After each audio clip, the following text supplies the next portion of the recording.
I'm Steve Green, and welcome to part 2 of Trifecta's three-part series on Colorado's Amendment 64, which legalized the growing and sale of recreational marijuana. Now, in part 1, we covered the good. In part 3, we'll cover the ugly. And today, let's look at the bad stuff. So let's bring on Scott Ott and Bill Whittle into the circle and try and clear some of the smoke away. Now, gents, I don't want to get into a philosophical discussion over the merits of legalization. That's better suited to a late-night bull session. But I do want us to look at some of the unintended consequences of Amendment 64. Bill, next door in Wyoming, the State Highway Patrol posted a nasty message on Facebook, I guess because they know their target audience for this thing. Anyway, they warned that they'll be cracking down on possession. Keep in mind, this is the Highway Patrol we're dealing with here, with big fines for small amounts of pot and really big fines for larger amounts. So now the incentive, if you're driving up to Wyoming, is to smoke up before you hit the state line. But what else is Wyoming supposed to do with pot still illegal there? It's actually a great question. It truly is. And by the way, I have recovered completely from the last episode. And by the way, Scott Ott, thank you very much for letting me borrow some of your urine so I could pass my flight physical. I really appreciate that. This is a serious issue, and as we mentioned, as Scott mentioned in the previous episode, this is the essence of federalism. And as you closed last time, Steve is exactly right. This is the entire idea of why this country is so successful and why so many different kinds of people, really, there's so many different tribes in America. We all are able to live together in one nation because different regions have different laws. It's very different living in Alabama than it is in San Francisco, and New England's very different from Arizona and so on. So this idea that a group of people in a state can pass a law that's only good for that state is a profoundly valuable, flexible, useful tool. If it works, it works. If it doesn't, it doesn't. But you do then have to run into the consequences of what happens when you take a substance or a law that's legal in one state into another.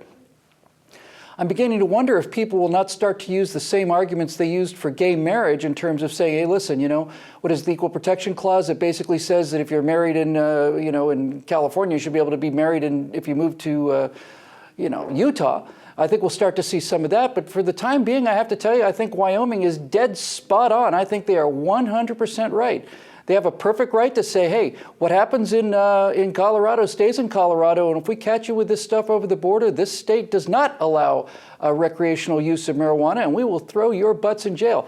And as far as your business about toking up before you cross the state line, I suppose you could make that case about alcohol back in, I remember going to Tennessee back in the day where you had dry counties and you couldn't order a drink, but you could have a drink as long as the bottle stayed on the floor, but you couldn't bring your own glasses, this kind of stuff.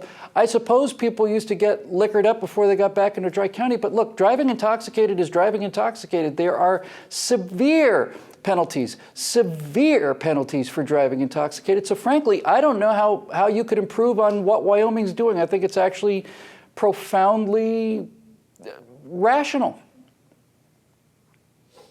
Sensible folks here in Mountain Country. At least I like to think so. Scott, though, it's not all high times on the Front Range thanks to legal restrictions on growing weed and some mile-high taxes on selling the stuff. Demand, and this thing's only been going on for a week now, demand is already outstripping supply and prices are reaching $400 an ounce. A lot more than I used to pay for this stuff 25 years ago. And as a result, some buyers are turning to the very same black market which legalization was supposed to eliminate.